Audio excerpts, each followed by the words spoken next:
Welcome to the Big John Bass Show. Welcome to the Big John Bass Show.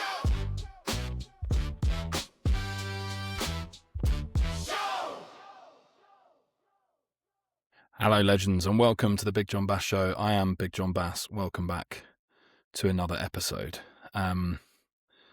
This is post the Scum game, and I will get into that in a minute, but I've been away. I was in Lisbon over the weekend, and it was really nice. If you've been to Lisbon before, you'll know, but it's just a really nice city. And I was there with some work colleagues and doing some dinners and some drinks and had a bit of free time, and I was kind of walking around. And I was there from Thursday, and I flew home Sunday. And I can't lie, the game against Arsenal was in the back of my mind the whole weekend, which is not ideal. So we are going to get into this. This will be a bit of therapy, because when you're with people that don't support Spurs or don't even follow football, actually, as the case of all the people that I work with, you don't talk about it, right? Which is kind of good, because I don't really want to talk to other fans about Spurs anyway. But you also don't have like an outlet. Now, obviously, I was chatting to the Fighting Cock lads and some other Spurs mates on WhatsApp and stuff, but you know, you're also busy at work, so you can't really like concentrate on chatting away. So yeah, it was interesting. So this will be my therapy this week, and hopefully it will help you in some way as well. Deal with all things Spurs. So what's coming up in today's episode? Going to go through the game.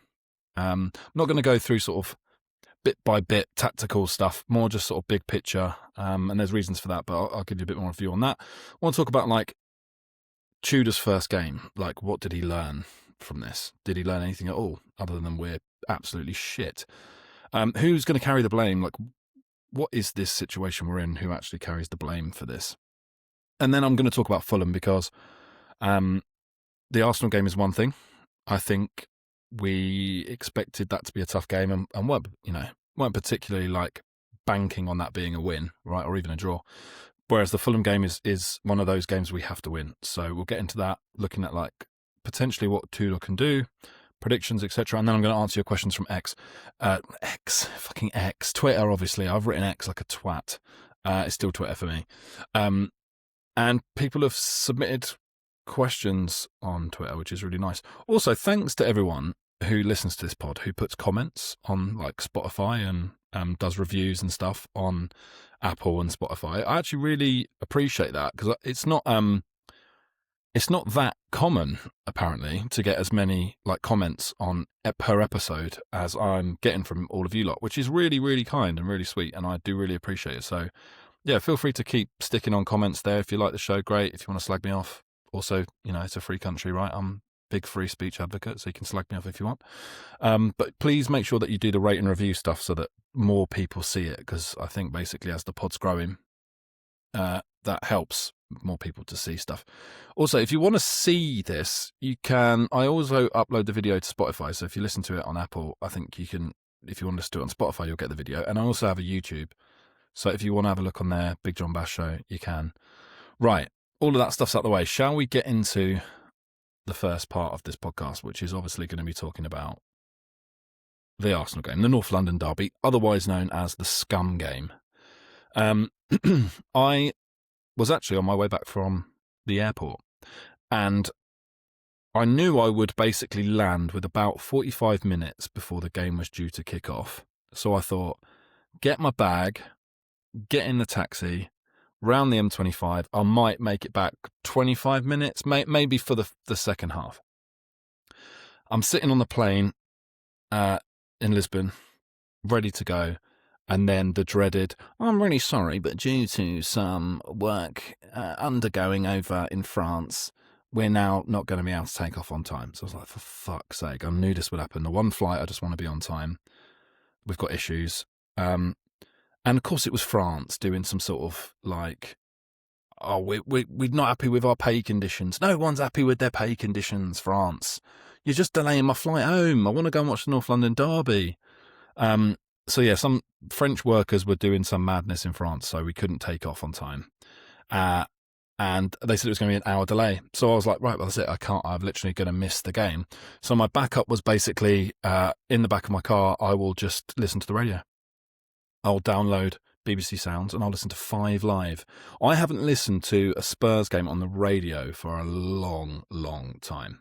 A long time. I think it was like, must have been Harry Redknapp era Champions League, and I was driving back from Manchester, and it must have been the Werder Bremen game, I want to say, on the radio.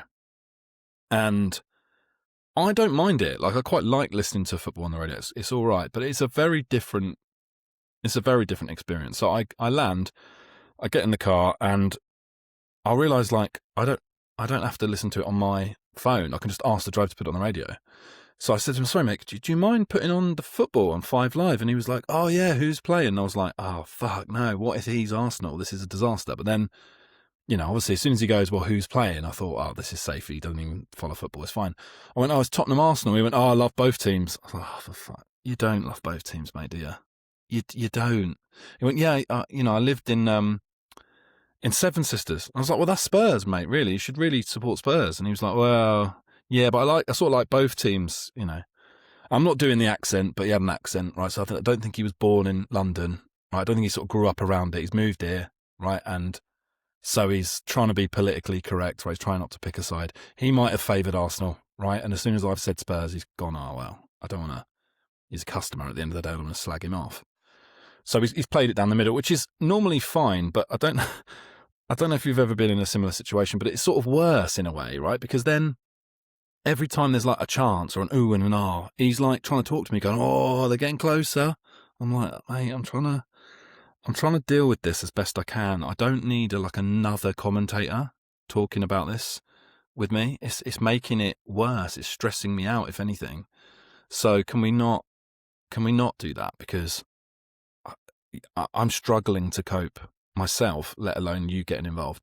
And then, you know, he's like turning it down to talk to me about the game. And I'm like, no, just leave the volume where it is, mate. I don't, with all due respect, I don't care what you think about the game. I want to listen to the game so I can hear what's going on.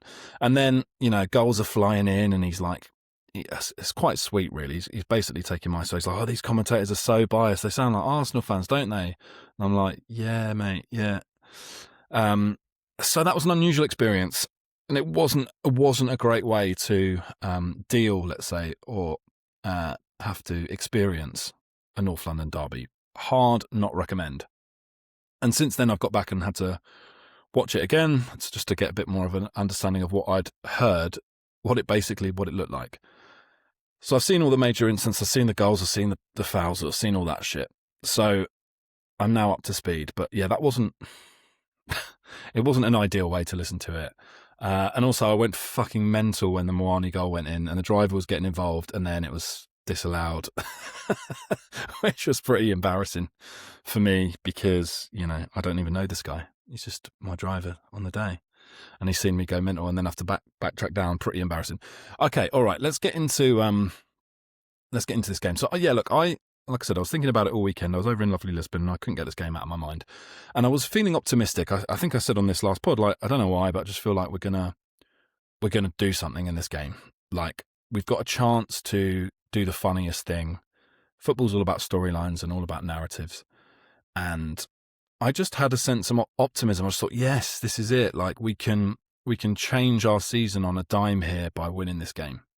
And based on nothing, we've got 13 players out. We're in terrible form. We're terrible at home. They're really good. But I just felt like this was one of those games where it might swing in our favour. And really, it really didn't it really didn't pan out that way, did it? I have to be honest, I thought overall it was a pretty poor performance from a pretty poor team. And I'll say that because, you know, the team that we're able to put out, that is the only players we really have available. There's one or two exceptions, which we'll get into. But it's still a poor performance, right? Like, we're just not in good form at all. Like, they are a struggling side with no form. And as the weeks go on and these games go on, a questioning level of ability as well, which is really worrying, right? Because I actually thought they were trying, really, for the most part, up until like 3-1, and they were just miles off it. No, I know, look, as much as it pains us all to say, It would take a very, very rose-tinted Spurs fan to say that Arsenal aren't a good side. They're a really good side. Right, they're the best side in the league this year. They might not win it, but they are the best side in the league this year. And they're just miles better than the 13 players we have available, right? That's a given. But you always feel like there's an opportunity for upsets in these games, which is why I went into it optimistically. But it was a pretty poor performance. It was pretty, flat, and I don't mean atmosphere, because I thought the fans were exceptional in this game. But we just don't have much to hang our hat on.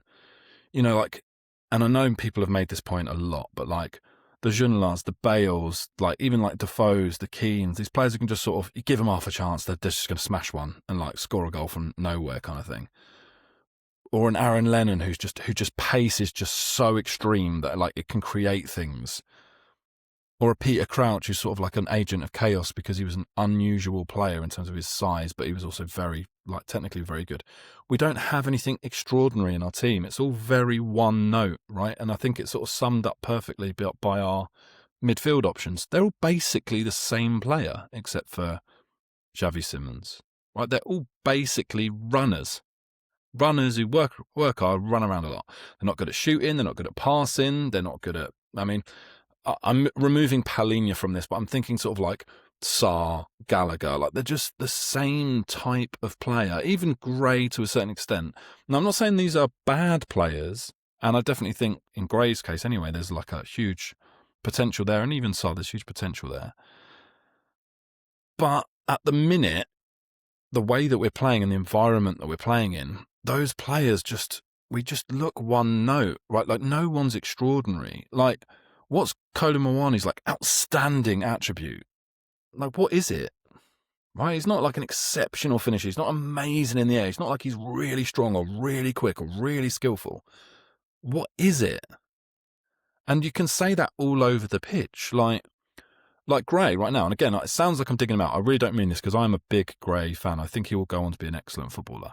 But right now, he hasn't got an outstanding attribute. What is it that he's in the side for? And I was talking about, and we'll get into this in a bit more detail later on as well, what do we do next?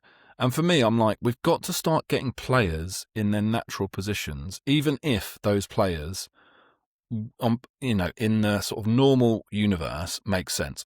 For example, we signed a really, really young left-back, but he is a left-back in Sousa. He's got to play, because his outstanding attribute is pace. He is fucking lightning quick.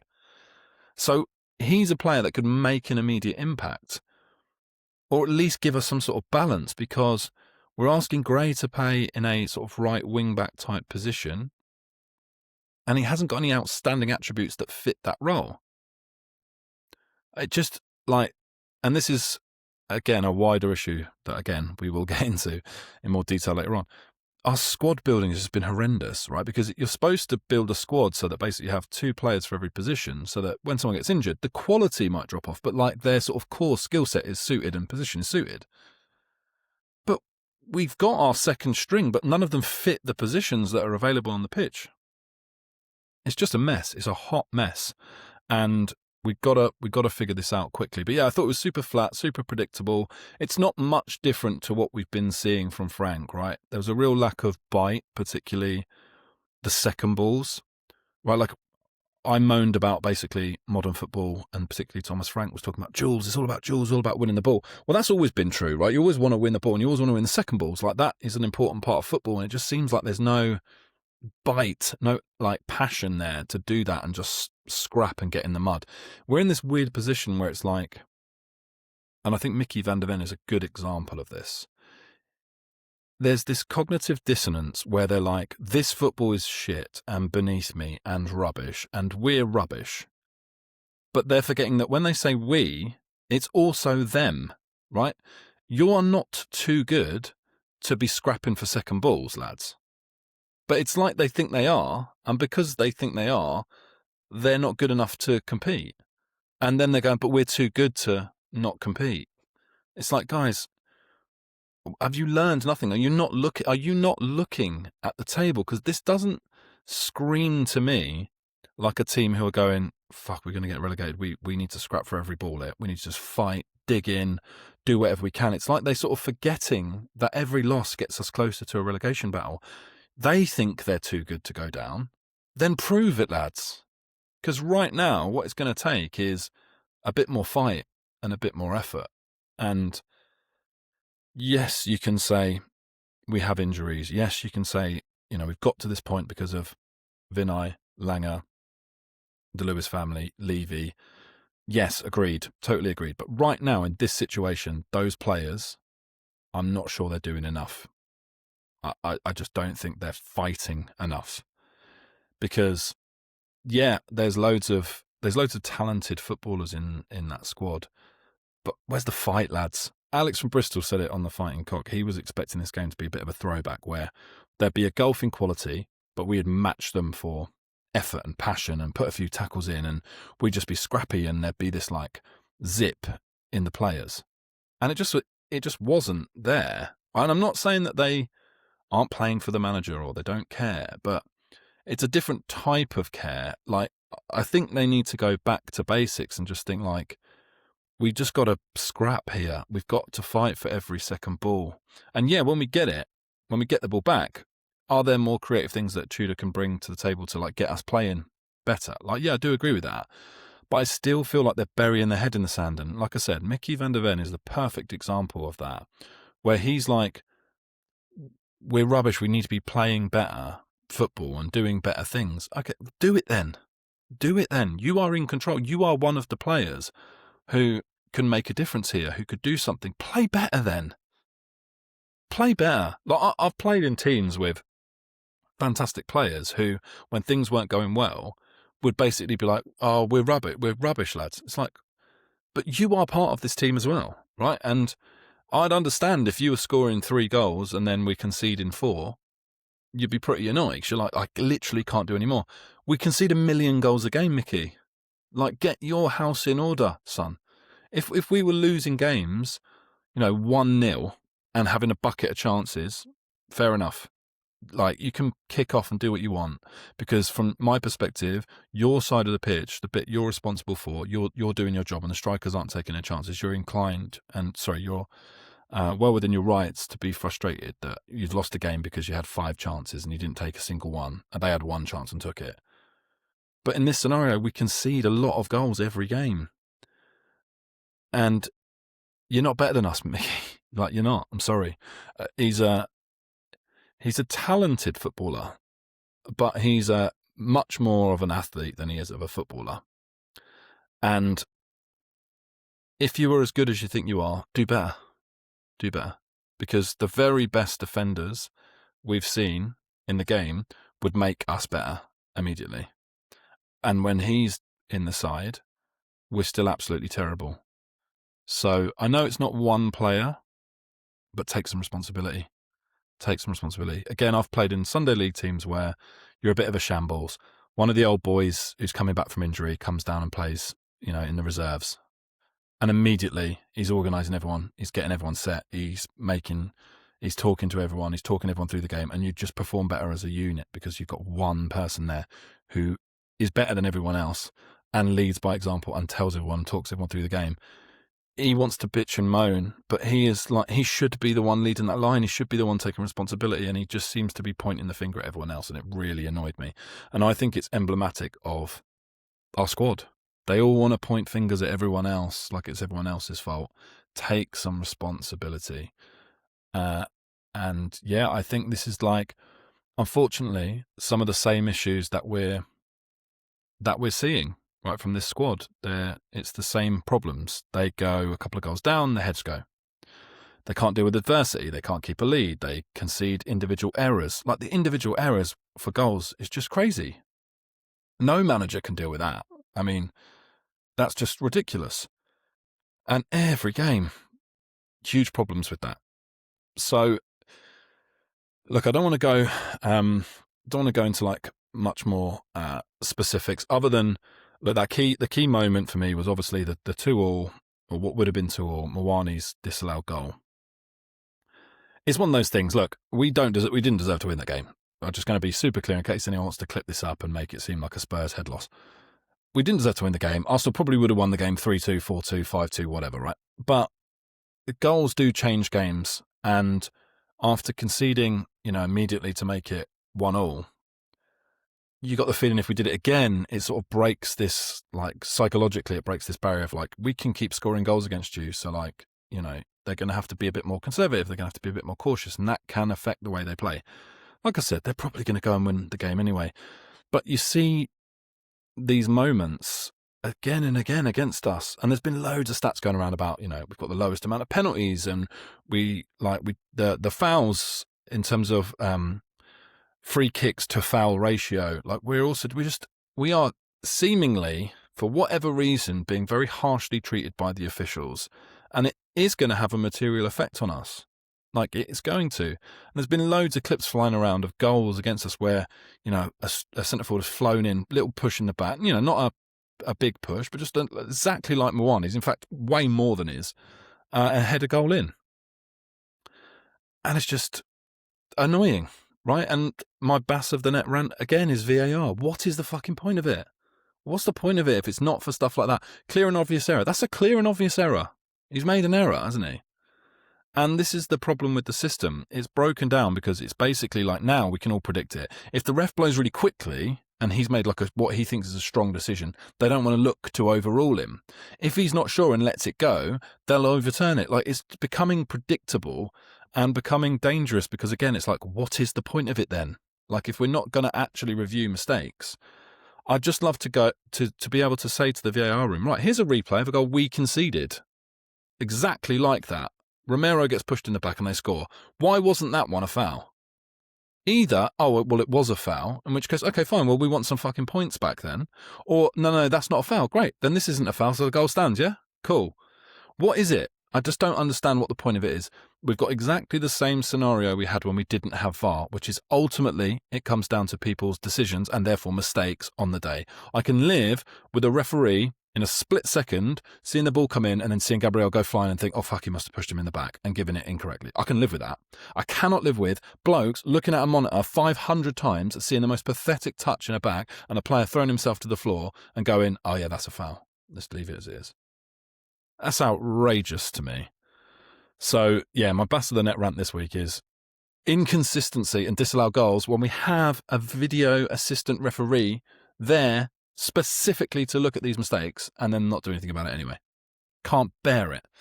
Right, let me just, let's increase the expected goals for this episode. Oh, lovely Pepsi Max today. Lovely. I've also got water as well because, I always have a pint of water just there. But yeah, I've also gone for the Pepsi Max today. The missus was hungover at the weekend. She got a pizza while I was away, classic.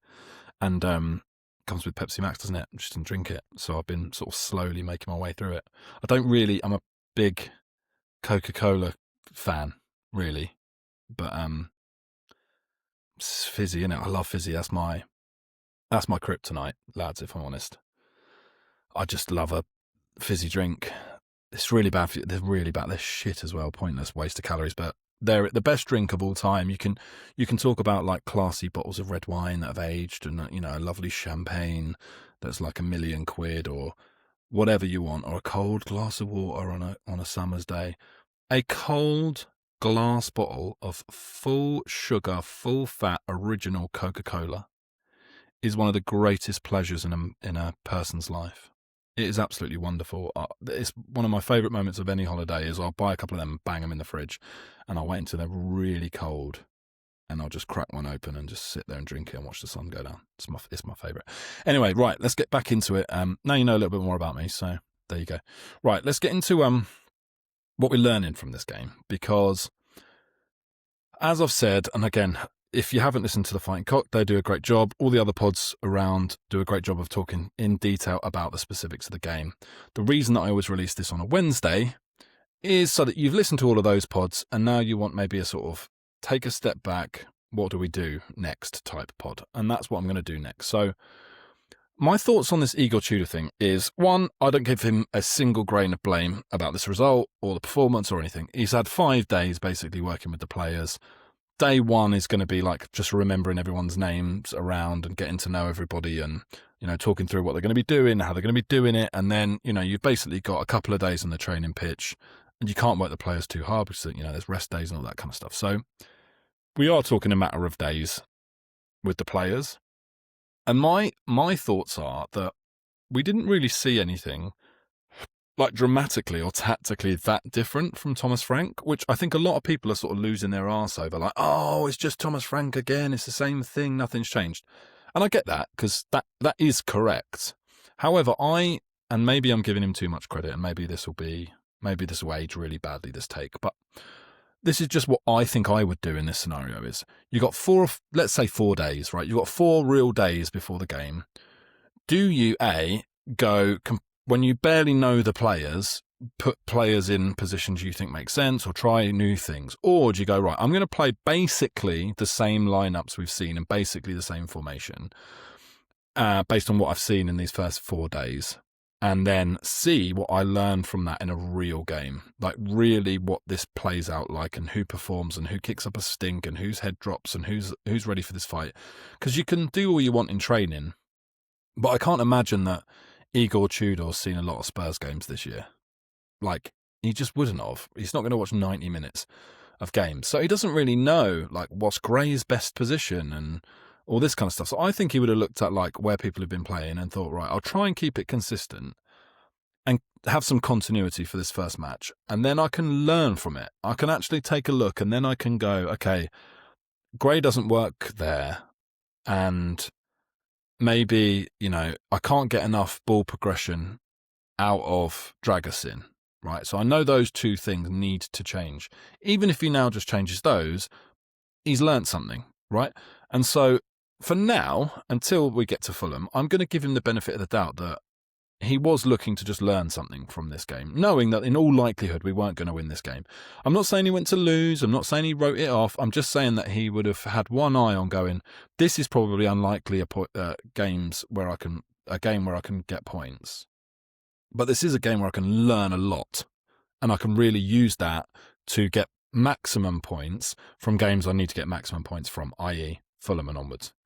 So I think that there was a chance here that hopefully he's learnt a lot. And he said as much afterwards. Now, I know a lot of managers will go, oh, I learnt a lot in defeat, blah, blah, blah. But the chances are he does sort of need to learn a bit about what the players are like in an actual match situation based on and everything. And I'm hoping that this will give him some real strong thoughts about how we should do things. And like I said, I think that we should be playing Byfield. Like, I really do believe that. And I know the arguments of like, oh, but these young players, they're not ready and it's not fair and blah, blah, blah. It doesn't matter about that. Is Byfield better on the ball than Dragusin? Yes, he is. Like, that's what he's been billed as, right? Obviously, I don't know Janai Byfield inside out, right? But he's been billed as a much more confident, progressive, like, playing defender who is confident and is physically ready to play first team football. Then play him. Play him, because we've seen Dragusin. We know it's not going to work. He's just not good enough. This idea of, but he's an experienced pro, and it's great, but he's just not the right fit on the pitch. And Byfield's come through our academy. He cares.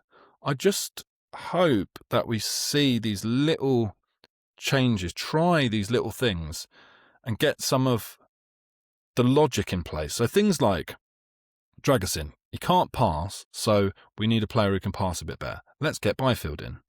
We need continuity on those fullback positions. Gray can't be a right wing back. It's just not his skill set, right? Play Spence right wing back and play Souza. That's why we bought him. He's left back cover, and he should be capable of playing a couple of games. He doesn't need to be our starting left wing back next season or starting left back, but we bring him to cover, so let him cover. I said it last week. We bought him as cover. Let him cover. This is exactly when you should be playing him. And I get he's a young lad, sure. But he is a left wing back by trade. Let him do his job. So immediately you have more balance in the side if you're able to play Van der Ven, let's say, Palhinha and Byfield. That's immediately more balance. Souza, those three, and then on the right, Spence. Now you've got a left back playing left back, a right back playing right back. Granted, we don't have the 3 centre backs there, that you would want. Because we could really do with Romero. And when he's back available, it's Van der Ven, Romero and Byfield for me. And those three, that's pretty solid. I like the look of that if we're going to play a back three. And then you can put maybe Paulinho in midfield as your absolute destroyer. And then you've got an option of basically like Gallagher or Gray or Basuma or Sarr in the middle. And then you've got the opportunity to play Simmons with either Kolo Muani or Solanke up top. It's these little changes that I hope and expect Tudor to make, because you can't just persist with these players. And like I said, I would like to see players like Williams-Barnett be given meaningful minutes, because one of my big concerns with this team, and I've said it for nearly 4 seasons now, is the technical flaw and technical level and ability of the squad is just not good. They're all runners. There's no technical passers, dribblers, like gifted players.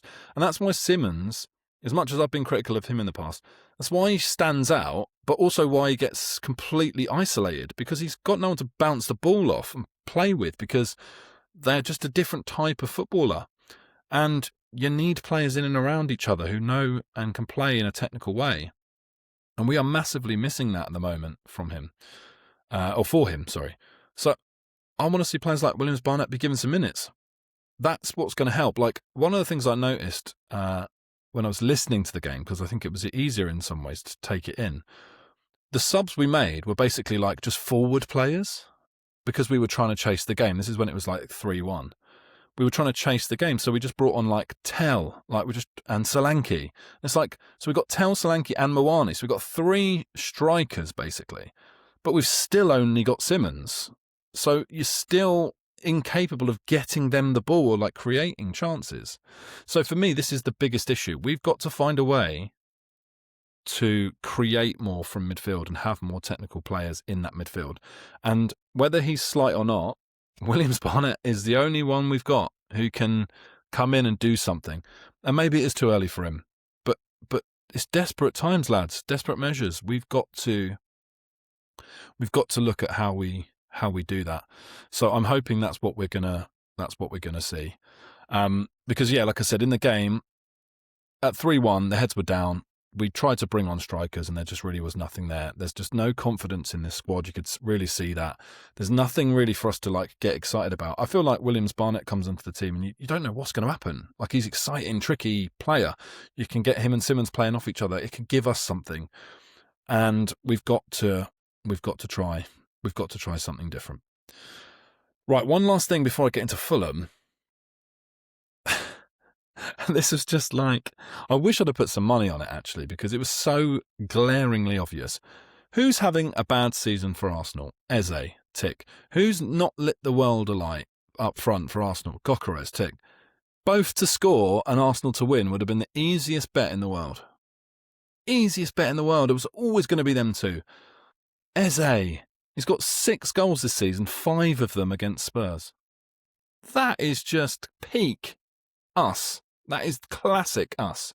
And like I said, I always think about storylines. That is just classic. Done nothing all season, scores loads against us in the North London derby. He's like high up on the list now of like all-time leading goal scorers in North London derbies. Only played 2.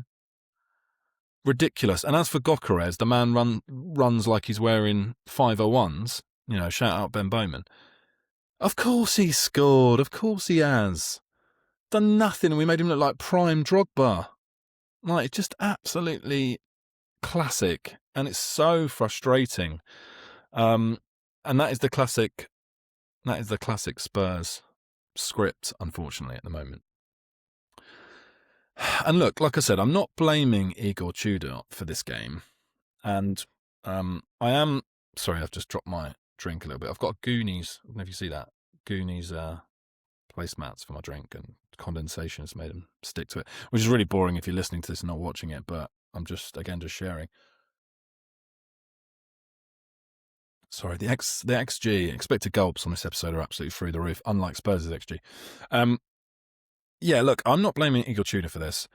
I wanted to explore, and I will try and do my guest episode this week, and get someone on before the end of the week to do like the DNA episode for the end of the month, because I want to look at basically like the ownership, Langer, Vinay, and Frank's like lingering impact on what this is, because as we're seeing now, like it wasn't just a Frank issue, right? I think he was responsible for a lot of things, but the mismanagement of this squad and the mismanagement of that January transfer window is absolutely disgraceful. And like you just have to sometimes take a step back and just look at the squad, even the players that are out, the whatever it is, 13 players that are unavailable. We're miles off them, aren't we? Like, the quality is just miles off. Like, we're like, oh, when Kulusevski and Maddison come back, neither of them two get in that Arsenal team. Like, they just don't. And they're the ones we're, like, clinging to, like, desperate. And then, like, Romero being out for 4 games. Romero's a really good centre-back, but, like, is he better than Gabriel and Saliba? They're in the same ballpark, aren't they? They're, like, some of the best centre-backs in the world. So even that, it's like we don't have a guarantee. We don't even have one player you'd go, yeah, he'd get in the side and he's not available. The ones we're waiting for, Maddison and Kulusevski, of course they make a difference. Udogie makes a difference. Porro makes a difference. But none of them get in this Arsenal team. They get nowhere near it. And that is, in itself is an issue. Like, this is, again, part of the bigger decline of the squad and the playing staff, is it's been allowed to just crumble away while they've been building and building and building and building. And this is why we have to stay up, because we have to get to a point where the Europa League, that moment of winning that was absolutely brilliant. But what it did do, which has harmed us now, is it did cover over the cracks of the squad and the building of the squad and actually the like depth and quality of it. Whereas this time, if we do manage to stay up, you don't get any more of a clear wake-up call that it's like now or never, because you have seen it with many a club where it's like season after season they're down there and eventually they go. Eventually it will get you. And right now there are good players in this squad. There are. That you can build around, especially the younger players. There are some young quality players there. But if we stay up and we don't spend a lot, and I mean uncharted money, we will go down in the next 3 years. Like, that is pretty much guaranteed in my mind, because we are in the rot has well and truly set in. It is going to take radical change to turn this around. And Langer, Vinay, Langer needs to be sacked 100%. Vinay, you can make a really strong case for firing him, and if they did, I wouldn't bat an eyelid. But I do also understand the arguments of he needs to be given a bit more time. Either way, these are huge issues that need to be fixed and sorted out.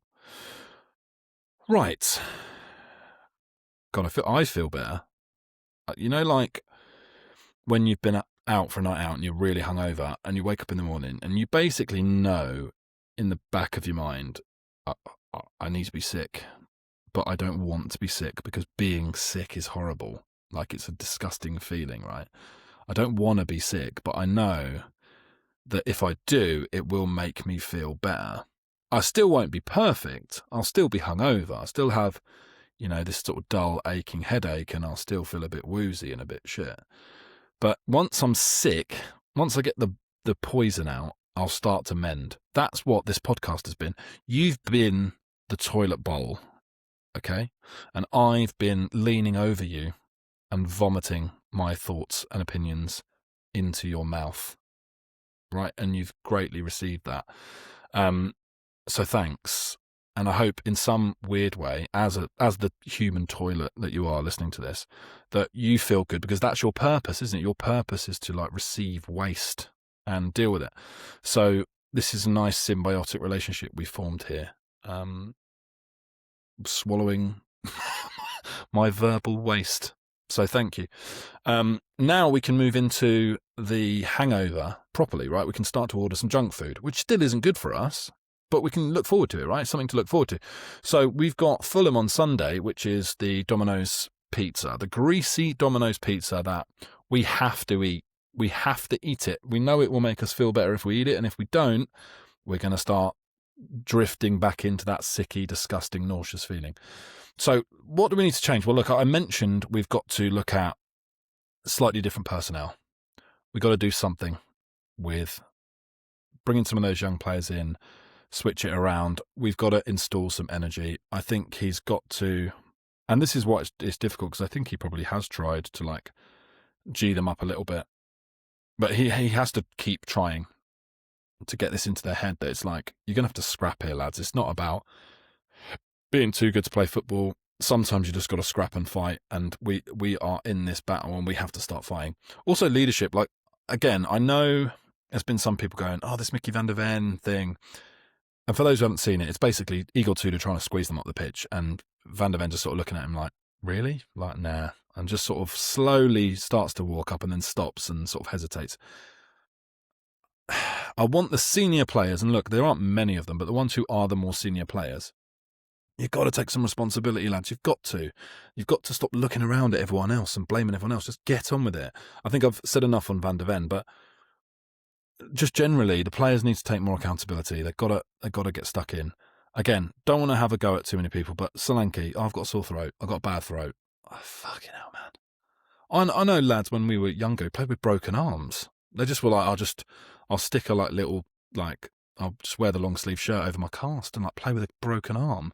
Because they were desperate to play, and they were quality players and they wanted to play. And you're like, oh, I've got a bad throat. You don't fucking kick the ball with your throat, mate. Just run around a little bit. For goodness sake. And if you're fit enough for the bench, and you're fit enough, so just what are you doing? So stuff like that, like, I don't know if the players really understand what sort of mess we're in. Wake the fuck up. We're going to go down. Seriously. So he's got to get that into their heads. I really think they need to rocket up their arse. And, yeah, look, have the conversation. And if Van der Ven ain't up for it, just fuck him off. Honestly. This is what I was talking about, I think, on the Frank episode. When he first went. Get him in a room and see who's up for the fight. And if they're not up for it, if they're going to bitch and moan like Van der Ven, I'd just drop him. And I know we haven't got many centre-backs, but I'd rather have a Dragusin who's 100% dedicated, is going to fly around and try to win things, than a half-assed Van der Ven. I'm sorry, I would. Some player, and he's not good enough to be beholden to his, like, antics, to be honest. And there's a few like that. If you're really not up to this, lads, like, just do one. And I'll be looking to try and get as many of the youth team players who are desperate to play for us in the squad. Like, so be it, right? Like, I understand the argument of, oh, they're nowhere near as good. Van der Ven is not playing well. It's not like he's ripping up trees. We're not getting good performances from him. So what are we doing? Unless you can get a good performance from him, what use is he to us? And that's, again, not just Van der Ven, anyone. So they've got to be up for this or get them out of my sight. So we got to think about, what do we do? Do we stick with this back three, go to the back four? I think I went through kind of how I could see a lineup moving. You've got to move Spence to the right and then get Sousa playing on the left, just to give us more balance. A left footer on the left-hand side, revolutionary, I know, but I think that would really help. I guess the Moani thing is encouraging, right? Like, he definitely looked better. If he keeps persisting with him, that's fine. I'm fine with that. I don't care who it is, but someone needs to score some goals now, between now and the end of the season. So hopefully he can do that. So, yeah, I'm looking at it and I'm thinking, like, look, I'm doing my classic thing. Realistically, this is a very, very difficult game for us, but I'm always optimistic. So let's go 2-1. Okay, 2-1 Spurs. And I think Moani will score again. Maybe he gets a brace. Kolo Moani with 2 goals. We'll obviously concede 1 because we always concede something. So that'll be it. Right, let's get into your questions. Let's have a look. So we've got a question from Christian Collette. Not a question, but I take my comment back from last week. Gallagher might be shite. Yeah, he's not playing very well, is he? I think there's a lot of our players that if you plonk them into like a good team in their best position, they look like a real asset. But the problem that we've got is because the sort of rest of the jigsaw piece is a mess, that even if they're put in the right place, you still can't see the full picture, right? That's kind of where we're at, I think, is that, like, Xavi Simons is, I think, another one. Like, I'm not his biggest fan, but he's a really good player. And if you put him in City's team, he'd be looking brilliant. right? But we are a mess, and therefore everybody looks a bit worse than they could be. So I'm not going to write him off just yet. I do think there's clearly something with Gallagher, and should we get Poch back in the summer, I think you'd see a very different side to him, but we'll see. Lee Bishop has said, I think Vicario is escaping a lot of flack lately. Any shot from the edge of our box and he's been hopeless. Yeah, he was terrifying me. Like, yeah, he's not been good. He's really not been good. He's one player we definitely need to upgrade. He's very, I think people have made this point before, he's very Aaron Ramsdale, right? When Arsenal had Ramsdale, at first they were like, yeah, this is great, he's really good, he's like lifted the level and blah, blah, blah. And then as soon as they had an opportunity to upgrade him with Raya, they did it. That's Vicario for us. Like he when he first came in, he leveled us up a little bit, right? He was never as good as Lloris was at Lloris's peak, but when Lloris had declined, one of the biggest things was, he's just so bad with his feet. And when Vicario first came in, he looked all right with his feet and he was a good shot stopper, so it was a level up. But he's now plateaued and gone backwards a little bit with his passing. So he's just not going to cut it for us. So, yeah, we definitely need to look at a replacement for that. Matt Coy's, the second goal should have stood and Gabriel should have at least been carded for the foul on Koulibaly. Think it would have been a closer game if so. Just need to grind some points out and should be easier as players start coming back. Why do the refs hate us so much this season? Yeah, I said the same thing. Look, I feel that there is an inherent bias towards Spurs. I've always felt that. There's a lot of, let's say, like political reasons why Spurs are viewed as a certain type of club. And I think that has something to do with it. That's my feeling. I can't prove that. I don't know why. But I feel like there's a reason that we are viewed in a certain way. And overtly or otherwise, there's just this general disdain for Spurs, and I think it bleeds into the way that we are refereed. We've never had favourable treatment. You never see the stats, like you'd always see these stats about Liverpool home games or Man United home games where it's like, I haven't had a penalty at home for 300 years or, whatever it is. We've always, even when we had a really great side under Pochettino, we always had pretty bad treatment from referees. So there is something wider afoot about Tottenham's club and fan base that the world doesn't like, and I'll leave it at that. Morgan Medjay, we need a shake-up if we avoid relegation. Should Viv Lewis, 1, sack Vinay and Langer? Yes.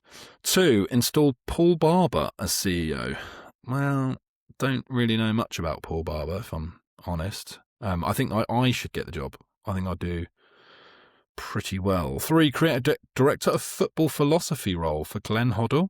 Don't hate that. I'm not sure it's Glenn Hoddle, but I like that idea. I mean, maybe it is Glenn Hoddle. And yeah, installing this idea of the type of football that we play that you then give to your director of football, which is point 4. Appoint Paul Mitchell as director of football. 5, bring back Poch. Easy wins. If not, sell up. Morgan, I like this idea. This is sort of my sort of view of how we should do things, right? You need to get someone to create the football philosophy of the club, the identity, the culture, the footballing culture of the club. That is what buys everything. And that whole package that they play before the game of like, what it's like to be Spurs, it's like the free kick, the flick, the 20-yard free kick, all that stuff.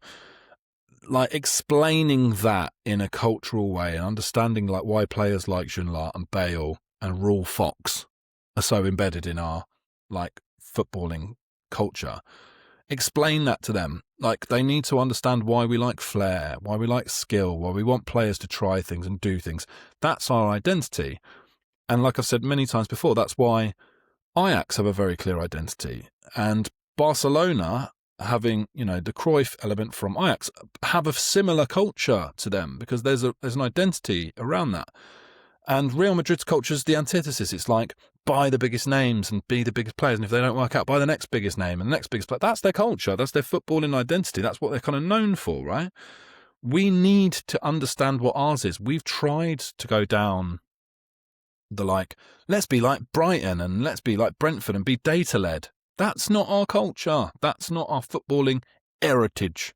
That's not what we're doing. We need to change the way that we internally view our club and get it more aligned with what is our actual history and our heritage. That's what we need to do as a club.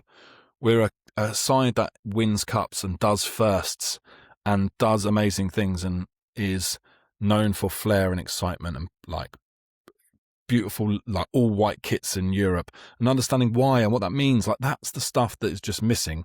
And that's the stuff that goes to your director of football, so that when we look for a manager, they need to be saying those things. We need to be hearing those things in the way that they play and the way that they want their teams to play.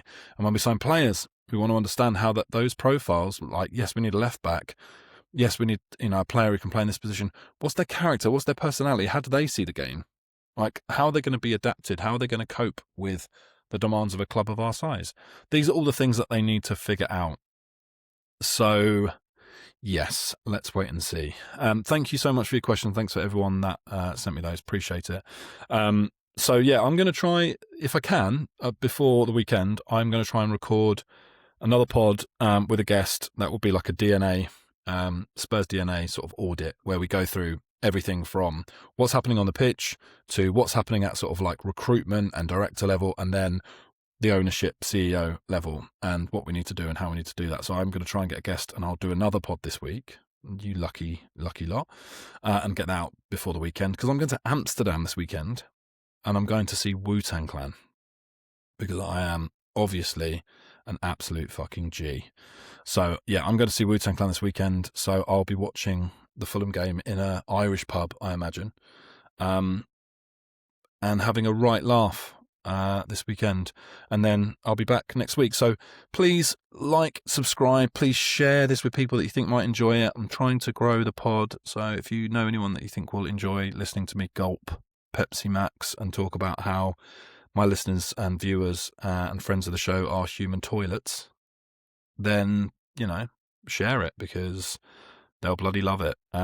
So thank you so much. This has been good therapy. The hangover will pass, right? We'll start to rehydrate and feel better soon. And let's hope Fulham can be the nice, lovely Domino's pizza that gets us back feeling our best. Until then, see you very soon. Come on, you Spurs.